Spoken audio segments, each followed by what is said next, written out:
اعوذ باللہ من الشیطان الرجیم بسم اللہ الرحمن الرحیم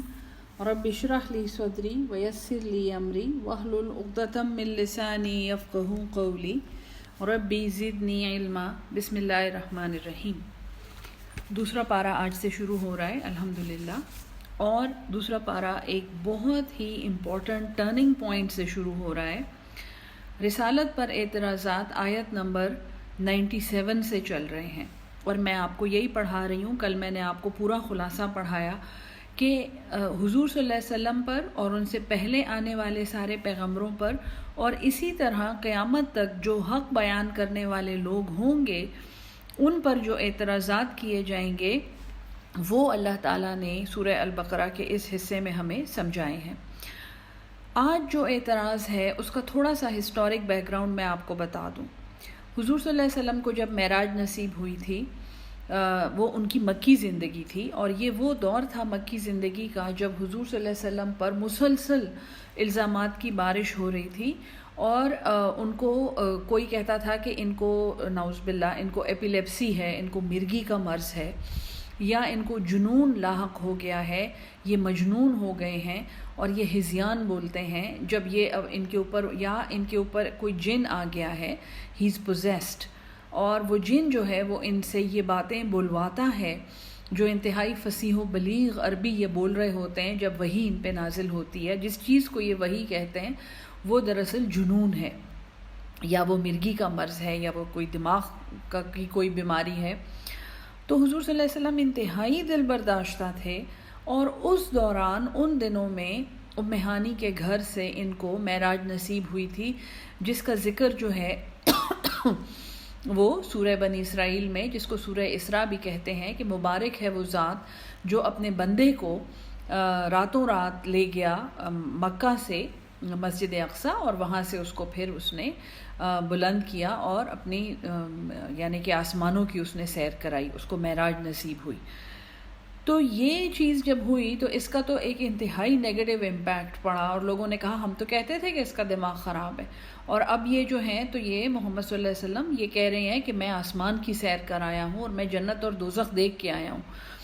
تو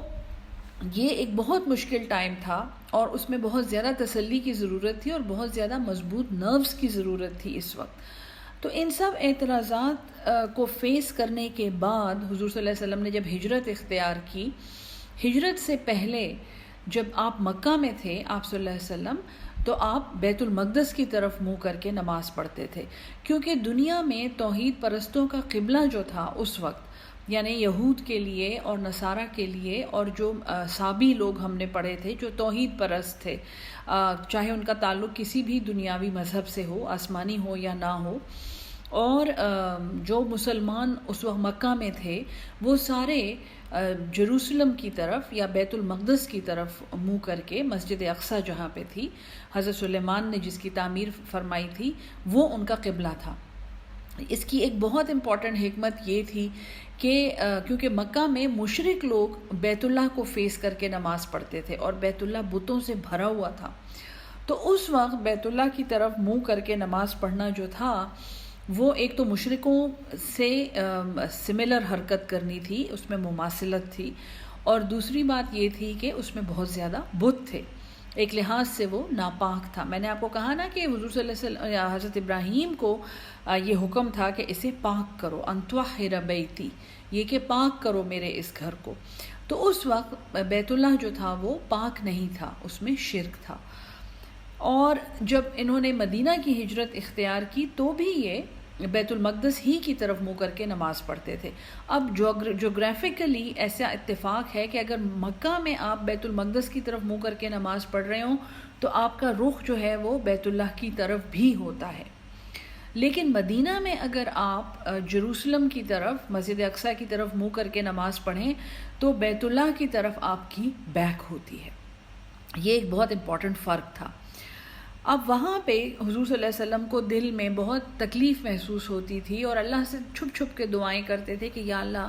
مجھے میرا وہ کعبہ دے دے، مجھے اس کعبے سے محبت ہے، وہ تیرا گھر ہے، وہ تیرے پیارے پیغمبر ابراہیم نے اس کی بنیادیں بلند کی ہیں، آپ کو تو سب کچھ پتہ تھا، تو آپ وہ قبلہ اللہ سے مانگتے تھے۔ اب وہ قبلہ جو ہے، تحویل قبلہ جو ہے وہ مدنی زندگی کے شروع ہی میں ہوئی تھی. وہ ایسا تھا جو لوگ جن کو مدینہ جانے کا اتفاق ہوا انہوں نے مسجد قبلتین دیکھی ہوگی کہ وہاں پہ 2 قبلوں کا نشان ہے، اور وہاں پہ عصر کی نماز کے دوران یہ وحی آئی تھی کہ تمہارا قبلہ جو ہے اب وہ بیت اللہ کی طرف پھر گیا ہے، اپنا رخ اس کی طرف پھیر لو. اور نماز کے دوران حضور صلی اللہ علیہ وسلم نیت میں ہی انہوں نے چلنا شروع کر دیا اور پورا ایک سیمی سرکل کاٹا تھا مسجد قبلتین میں، اس طرح کہ آپ مسجد کی دوسری ڈائریکشن میں یعنی 180 ڈگریز پہ پھر کر آپ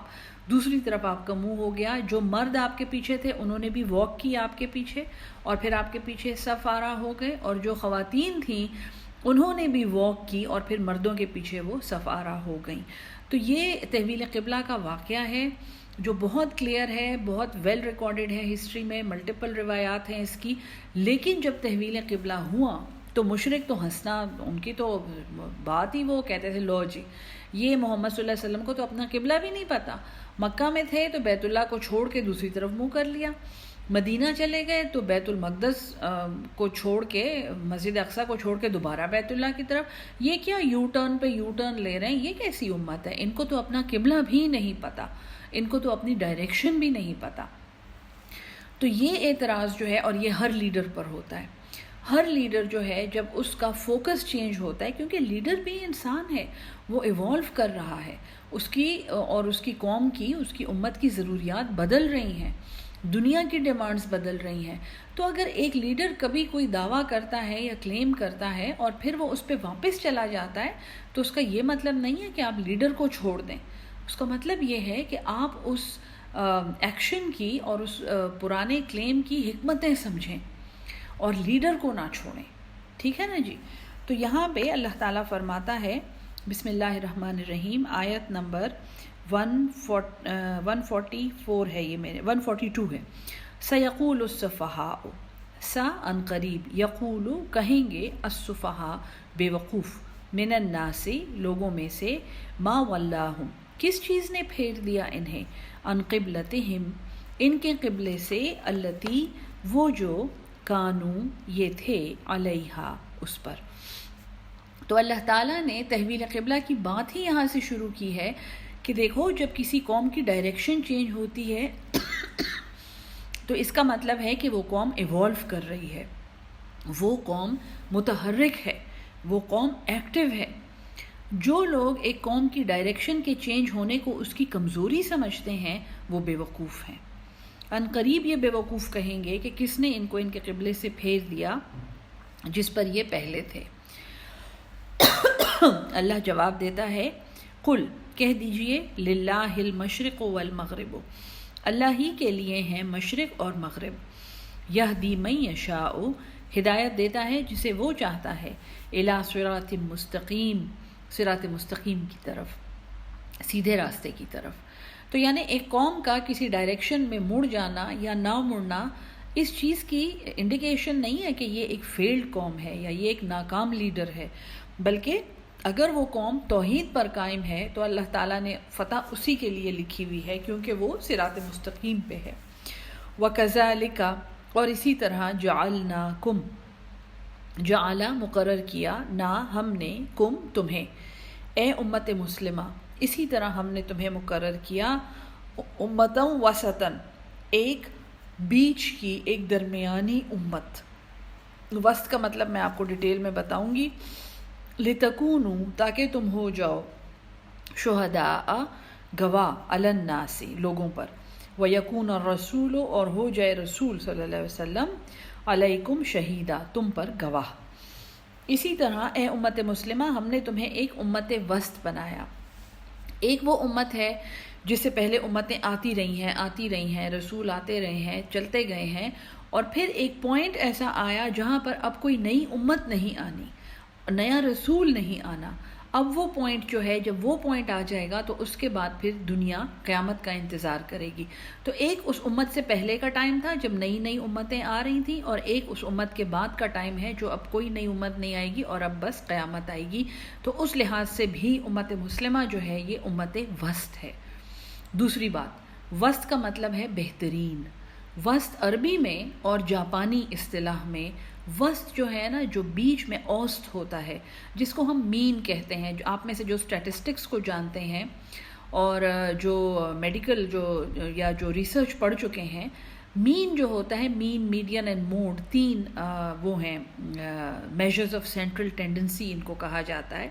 کہ یہ اوسط جو ہے یہ ایک ڈیٹا سیٹ کا یا ایک انفارمیشن کا بہترین پوائنٹ ہوتا ہے، اور جب آپ اس کو گراف میں رکھتے ہیں، اس کا گراف بناتے ہیں، تو یہ بلند ترین پوائنٹ ہوتا ہے، یہ ایک پیک ہوتی ہے، ایک چوٹی ہوتی ہے ساری انفارمیشن کی،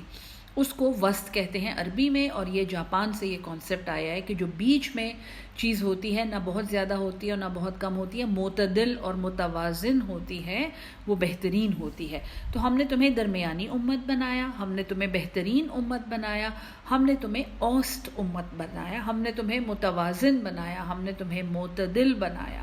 ہم نے تم میں ایسی باتیں نہ رکھی جو پچھلی امتوں میں بڑی سخت باتیں تھیں، جیسے پچھلی امتوں میں شاید نماز کو چھوڑنے کی سزا موت تھی، جیسے پچھلی امتوں میں اگر خون کا داغ کسی کپڑے پہ لگ جاتا تھا یا کوئی پلیدی لگ جاتی تھی تو اس کپڑے کو جلا دیا جاتا تھا، ہمیں اس کپڑے کو دھو کر دوبارہ استعمال کرنے کی اجازت دی گئی۔ پچھلی امتوں میں خاص حجروں کے اندر بیٹھ کے عبادت کی جا سکتی تھی، ہماری امت کو پوری دنیا میں پوری زمین ہمارے لیے مسجد بنا دی گئی، تو ہماری وہ امت ہے جسے ہر لحاظ سے امت وسط کہا جا سکتا ہے۔ اور آخرت کے لحاظ سے وہ بہت امپورٹنٹ پوائنٹ ہے، کیونکہ دنیا کے لحاظ سے تو ہم سمجھ لیتے ہیں کہ ہم کیوں امت وسط ہیں، آخرت کے لحاظ سے اللہ بتاتا ہے تاکہ تم گواہ ہو جاؤ لوگوں پر۔ اب جو تمہارا نبی صلی اللہ علیہ وسلم جب یہ دنیا سے رخصت ہو جائے گا تو قیامت تک یہ پیغام تم لوگوں نے پہنچانا ہے، اور اس نبی کے بعد آنے والے لوگوں سے پوچھا جائے گا کہ کیا تمہیں یہ پیغام پہنچا تھا؟ جب وہ انکار کریں گے تو تم لوگوں سے پوچھا جائے گا کہ کیا تم لوگوں نے وہ پیغام پہنچا دیا تھا ان کو؟ اور اگر تم کہو گے کہ جی ہاں ہم نے پہنچایا تھا، تو ان لوگوں کی تو ان کو تو سزا مل جائے گی، لیکن تمہاری بخشش کا یہ ذریعہ بنے گا، کیونکہ یہ تمہاری ذمہ داری ہے، اور تم لوگوں نے یہ گواہی دینی ہے کہ جی ہاں ہمارے رسول نے، جیسے اس نے فتح مکہ کے موقع پر آسمان کی طرف انگلی کر کے کہا تھا 3 دفعہ کہ اے اللہ میرے گواہ رہنا، کیونکہ انہوں نے لوگوں سے پوچھا تھا کہ کیا میں نے تمہیں اللہ کا پیغام پہنچا دیا ہے، اور لوگوں نے 3 دفعہ قسم کھائی تھی کہ ہاں یا رسول اللہ صلی اللہ علیہ وسلم آپ نے ہمیں پیغام پہنچا دیا ہے۔ تو رسول کے بعد یہ امت جو ہے، اس نے باقی پوری دنیا کو ہدایت دینے کا ذمہ اس کے اوپر ہے، تاکہ تم گواہ بن جاؤ لوگوں پر اور رسول بن جائے تم پر گواہ۔ رسول تم پر تبھی گواہی دے گا نا جب تم نے اس گواہی کا حق ادا کیا ہوگا، اور سب سے بڑی گواہی کیا ہوگی کہ ہم نے یہ قرآن پہنچا دیا، اللہ کا کلام جو رسول نے ہم تک پہنچایا تھا اپنی زندگی میں اتنی سختیاں جھیل کر، وہ کلام ہم نے آگے پہنچا دیا، یا اللہ ہم نے اس کلام کا حق ادا کر دیا۔ وَمَا جَعَلْنَا الْقِبْلَةَ، اور نہیں مقرر کیا تھا ہم نے وہ قبلہ، التی وہ جو، کنت علیہا تو تھا جس پر، یعنی وہ پچھلا قبلہ جو تھا تیرا، الا لنعلم، مگر اس لیے نہ ہم علمہ معلوم کر لیں، اس لیے کہ ہم معلوم کر لیں، من یتبع الرسول، جو اتباع کرتا ہے رسول کا، ممن اس سے جو، ینقلب پھر جاتا ہے، علی عقبیہ اپنی ایڑیوں پر۔ تو جو اس طرح کے ٹیسٹ امتوں میں آتے ہیں جب ان کی پوری ڈائریکشن چینج ہو جاتی ہے، تو دراصل وہ امت کا ایک ٹیسٹ ہوتی ہے کہ ہم یہ دیکھنا چاہتے تھے کہ لیڈر کے پیچھے کون وفادار رہتا ہے اور کون اپنی ایڑیوں پر پھر جاتا ہے۔ وَإِنْ كَانَتْ لَكَبِيرَةً، اور بے شک یہ بات بہت بڑی تھی، إِلَّا عَلَى الَّذِينَ، سوائے ان لوگوں کے، هَدَى اللَّهُ، جنہیں اللہ نے ہدایت دی تھی، وَمَا كَانَ اللَّهُ، اور نہیں ہے اللہ، لِيُضِيعَ إِيمَانَكُمْ، کہ وہ ضائع کر دے تمہارے ایمان، ان اللہ، بے شک اللہ، بالناس، لوگوں پر، لرؤوف الرحیم، البتہ شفقت کرنے والا اور بار بار رحم کرنے والا ہے۔ یہ تحویل قبلہ کا واقعہ میں نے آپ کو ڈیٹیل میں سمجھا دیا، بہت بڑا اعتراض تھا رسالت پر، اور ہماری امت کے لیے یہ ایک انقلاب تھا کہ ہماری امت کو ایک ڈائریکشن دے دی گئی کہ اس کی طرف منہ کرنا ہے، یہ ہے تمہاری ڈائریکشن، ٹھیک ہے جی۔ اب اس ڈائریکشن کے بہت سے فزیکل معنی ہیں، بہت سے اس کے اسپریچول معنی ہیں، بہت سے اس کے میٹا فزیکل معنی ہیں، اس وقت چونکہ یہ دورہ ہے اور مجھے مختصر رہنا ہے، میں آپ کو ڈیٹیل میں نہیں بتا سکتی. اللہ ہمیں اکٹھا کہیں اور اس موقع کے لیے لائے کہ ہم اسے ڈیٹیل میں ڈسکس کریں. قد نرا تقلبا، قد تحقیق، نرا ہم نے دیکھا،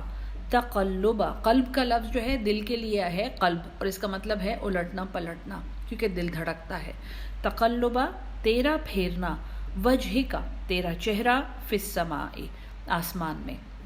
اے محمد صلی اللہ علیہ وسلم ہم نے دیکھ لیا تھا آپ کا بار بار آپ کا چہرہ پھیرنا آسمان کی طرف، یعنی کہ آپ دعا مانگتے تھے فَلَنُوَلِّيَنَّكَ، فا پس، لا ضرور، نو ہم، پھر ہے ولی، واو لام یا، پھیر دیں گے، پس ضرور ہم پھیر دیں گے کا تجھے. اے محمد صلی اللہ علیہ وسلم ضرور ہم آپ کو پھیر دیں گے قبلتاً اس قبلے کی طرف، ترضواہا جو آپ کو پسند ہے. ایسی ہی باتوں کے لیے علامہ اقبال نے کہا ہے کہ خودی کو کر بلند اتنا کہ ہر تقدیر سے پہلے خدا بندے سے خود پوچھے بتا تیری رضا کیا ہے. یہ وہ قبلہ ہے اے محمد صلی اللہ علیہ وسلم جو آپ کو پسند ہے، تو ہم نے آپ کو اس کی طرف پھیر دیا. یعنی کہ ایک ایسا پیغمبر، ایک ایسا نبی جس کی پسند اور جس کو خوش کرنے کے لیے اللہ تعالیٰ نے پوری امت کا رخ اس قبلے کی طرف کر دیا جو اس پیغمبر کو پسند تھا. بہت سی حکمتیں تھیں اس کی، لیکن یہ ایک بہت بڑا اعزاز ہے ہماری امت کا. فَوَلِّ وَجْهَكَ پس پھیر دے تیرا چہرہ، شطر المسجد الحرام، شطر ڈائریکشن، جنرل ڈائریکشن میں مسجد حرام کی. وَحَيْثُ مَا كُنْتُمْ اور جہاں کہیں تم ہو، فَوَلُّوا پس پھیر دو، وُجُوهَكُمْ اپنے چہرے، شطرہ اس کی ڈائریکشن میں، اس کی سمت میں. یہ تحویل قبلہ کا حکم ہے. وَإِنَّ الَّذِينَ اور بے شک جو لوگ اوتوا الکتاب کتاب دیے گئے ہیں، لَيَعْلَمُونَ البتہ وہ جانتے ہیں، أَنَّهُ الْحَقُّ یہ کہ یہ حق ہے، من ربہم ان کے رب کی طرف سے. وَمَا اللَّهُ اور نہیں ہے اللہ بغافل کہ وہ غافل ہو، اما یعملون اس سے جو وہ عمل کرتے ہیں. تو اہل کتاب سے نہ ڈرو کہ دیکھو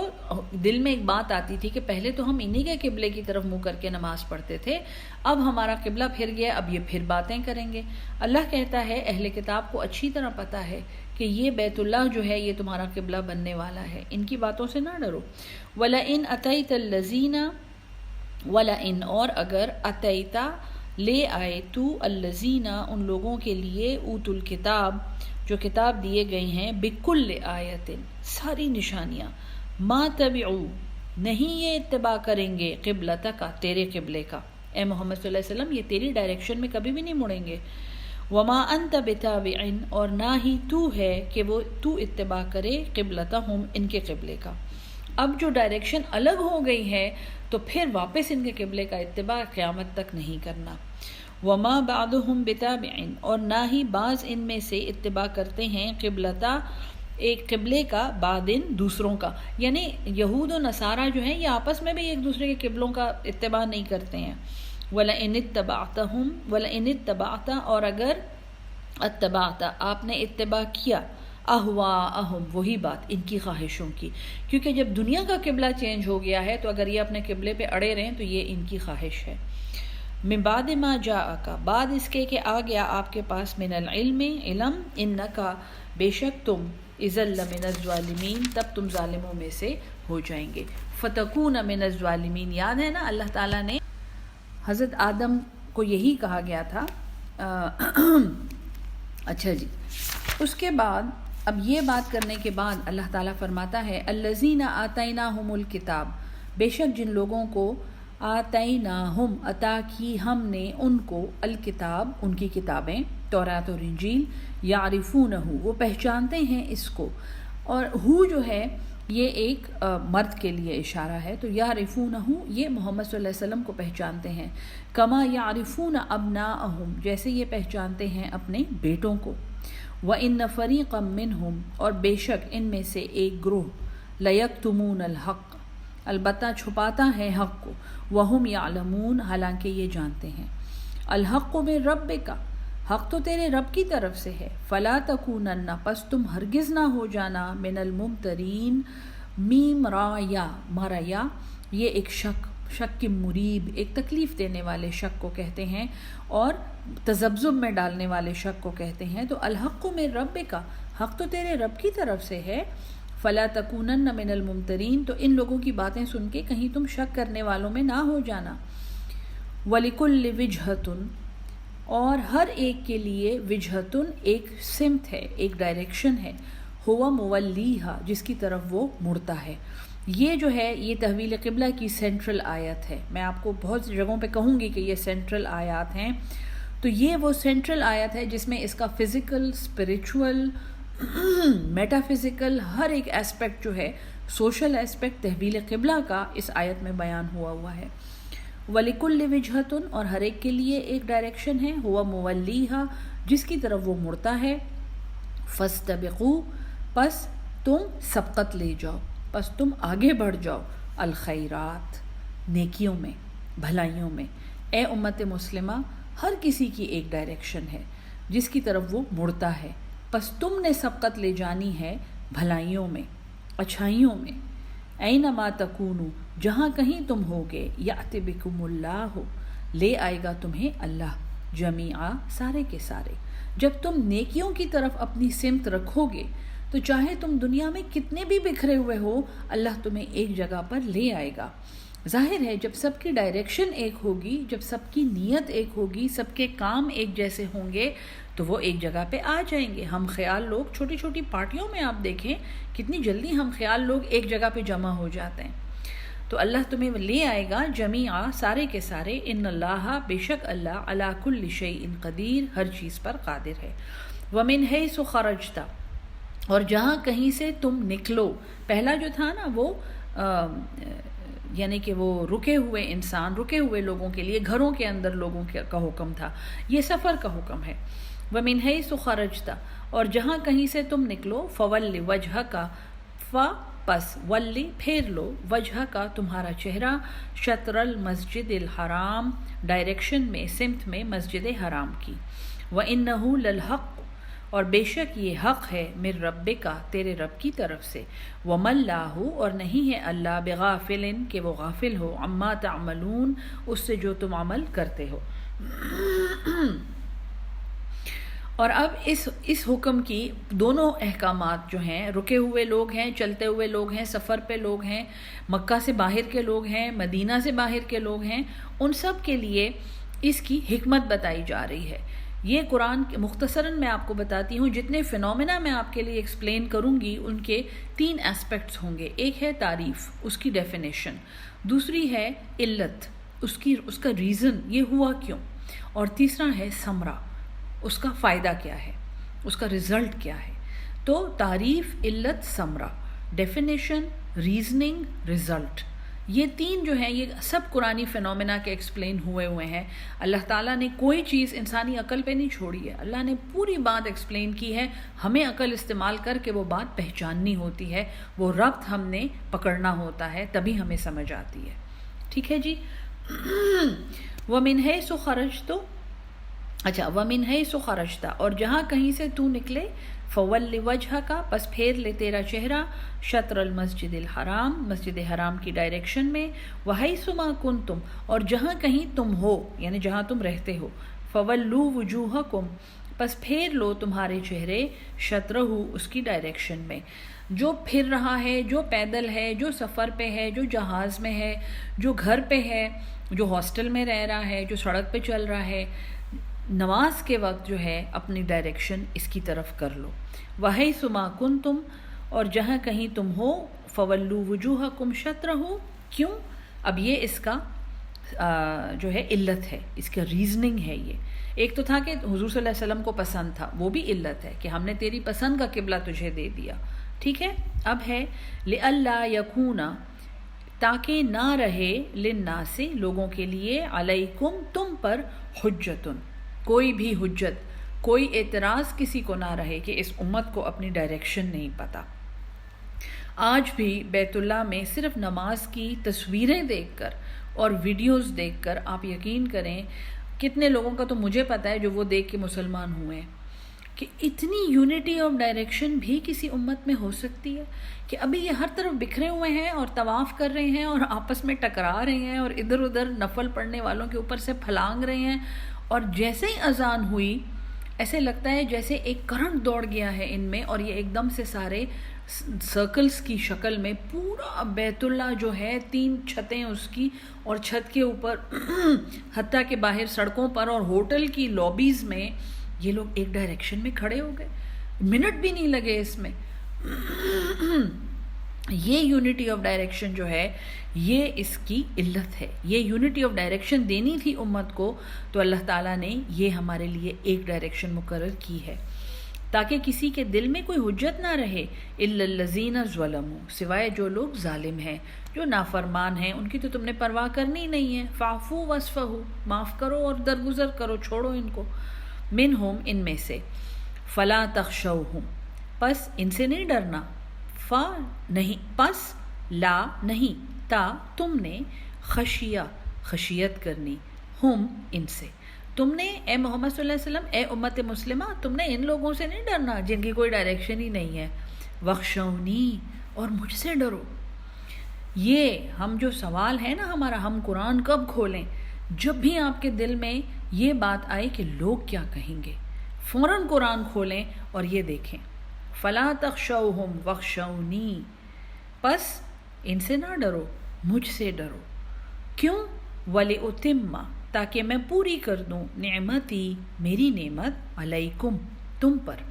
جب تم صرف میرا تقوی اپنے دل میں رکھو گے اور لوگوں کی باتوں کی پرواہ نہیں کرو گے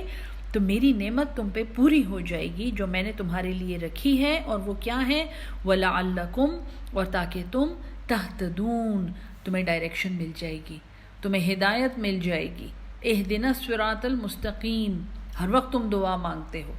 ہر وقت تم پوچھتے ہو میں کیا کروں، میری کیا ڈائریکشن ہے، میرے لیے کیا ہدایت ہے، وہ تمہیں مل جائے گی جب تم صرف اللہ سے لو لگاؤ گے۔ کما ارسلنا فیکم، جیسے ہم نے بھیجا تم میں، رسولا منکم، ایک رسول تم میں سے،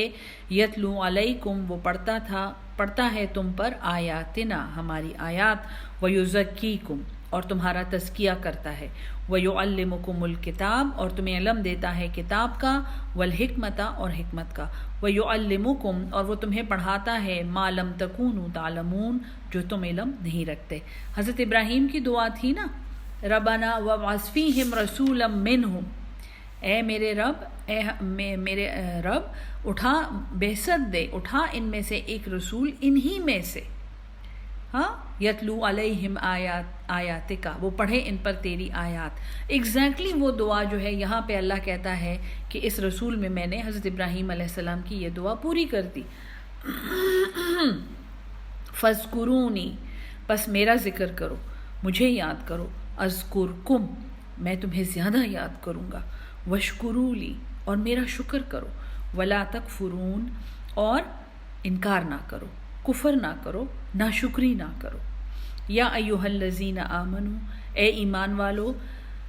استعینوا، استعانت حاصل کرو، بلا واسطہ میری مدد حاصل کرو، بالصبر، صبر سے، والصلاۃ، اور نماز سے۔ ان اللہ، بے شک اللہ، مع الصابرین، صبر کرنے والوں کے ساتھ ہے۔ تو یہاں سے آگے جہاد فی سبیل اللہ کا باب عنقریب شروع ہونے والا ہے، قریب ہے، ان آیات، چند آیات ہیں اب یہ اعتراضات کی، اور اس کے بعد جہاد شروع ہو جائے گا، بلکہ یہاں سے ہی سمجھیں جہاد شروع ہو رہا ہے۔ اللہ تعالیٰ نے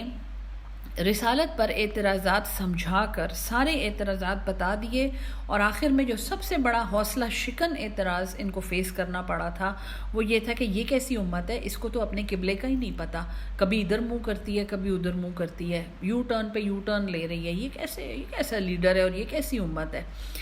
اس امت کو اللہ تعالیٰ نے یہ تسلی دی ہے، وَلِكُلِّ وِجْهَةٌ هُوَ مُوَلِّيهَا، یاد رکھو ہر کسی کی ڈائریکشن ہے جس کی طرف وہ مڑتا ہے، فَاسْتَبِقُوا الْخَيْرَاتِ، بس تم نے سبقت لے جانی ہے بھلائیوں میں۔ اور اس کے بعد اللہ تعالیٰ نے اچھی طرح پوری علت سمجھا دی ہے اور پورا ثمرہ بتا دیا ہے کہ میں نے کیوں تم لوگوں کو ایک ڈائریکشن میں پھیرا ہے، اور ثمرہ یہ بتایا ہے کہ ان لوگوں کے پاس کوئی حجت نہیں رہے گی، تمہاری ڈائریکشن ایک ہو جائے گی۔ اور حکم کیا دیا ہے؟ فلا تخشوہم واخشونی، ان سے نہ ڈرو، مجھ سے ڈرو، تاکہ میں اپنی نعمت تم پہ پوری کر دوں اور میں تمہیں پوری ہدایت دے دوں۔ اور یہ رسول کی، یعنی اس رسول کو ہم نے یہ قبلہ دیا ہے، اس کو یہ قبلہ پسند تھا، یہ وہ رسول ہے جس کی دعا تمہارے دادا ابراہیم علیہ السلام نے مانگی تھی، ان کو ہم نے یہ قبلہ دیا ہے۔ اور جب تم اللہ تعالیٰ کی توحید کو مان کر اور رسالت کے احکامات پر ایمان لا کر جب تم دنیا میں حق بیان کرو گے تو پھر تمہیں دو چیزوں کی بڑی ضرورت ہوگی، بہت زیادہ تمہیں ضرورت ہوگی۔ وہ کیا دو چیزیں ہیں؟ یا ایھا الذین آمنوا استعینوا بالصبر والصلاۃ، پھر تم نے صبر کرنا ہوگا، لوگوں نے تمہیں باتیں کر کر کے تمہارا دماغ درست کر دینا ہے، پھر تم نے بہت بڑا صبر کرنا ہوگا۔ اور میں نے پہلے بھی آپ کو بتایا تھا کہ صبر اور بے بسی میں فرق یہ ہے کہ بے بس انسان حق بات نہیں بولتا، صبر کرنے والا انسان حق بات بول کر اس کے نتائج پہ صبر کرتا ہے۔ تو استعانت حاصل کرو، بلا واسطہ مدد حاصل کرو صبر سے اور نماز سے۔ ان اللہ مع الصابرین، بے شک اللہ صبر کرنے والوں کے ساتھ ہے۔ بہت بڑی بات ہے، یہ بہت بڑی بات ہے۔ اور اس کے بعد جہاد کا باب شروع ہوتا ہے، جسے ہم انشاءاللہ ابھی آگے کور کریں گے۔